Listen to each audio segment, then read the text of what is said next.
যতদিন বাংলাদেশে মসজিদগুলা জীবন্ত থাকবে ইনশাআল্লাহ বাংলাদেশকে কেউ দখল করতে পারবে না। ইনশাআল্লাহ ইনশাআল্লাহ মসজিদ রাজনীতির জায়গা না, এটা আপনারা লক্ষ্য রাখবেন। আপনাদের যেখানেই থাকেন না কেন, মসজিদের সাথে যাতে হেলথ কমপ্লেক্স থাকে, মসজিদের পাশে যেন স্কুল মাদ্রাসা থাকে, মসজিদের পাশে যাতে হলো সবুজ গাছগাছায়ন থাকে, মসজিদের সাথে যাতে একটা ইনস্টিটিউট থাকে যেখানে গিয়ে কোরআন গবেষণা হতে পারে।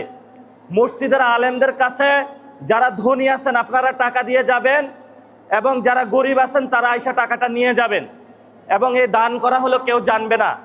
এবং যারা আপনারা তরুণ সমাজ আছেন আলেমদের কাছে আসবেন, ইসলামের দীক্ষা নেবেন।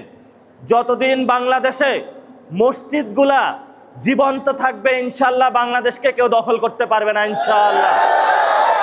এখন আমরা যে বিভিন্ন জায়গায় মসজিদে যায় এই কথাগুলা বলতেছি, এগুলা কি ঠিক নাকি ব্যাঠিক কাজ? এই কাজগুলোর জন্য আমরা মসজিদে যাচ্ছি, এবং আলেমদেরকেও বলবো আপনারা যেভাবে আমাদের হলো ইমামতিতে দায়িত্ব নেন, আমাদের সবাইকে হলো বাহিরে এসেও দায়িত্ব নেন। আমরা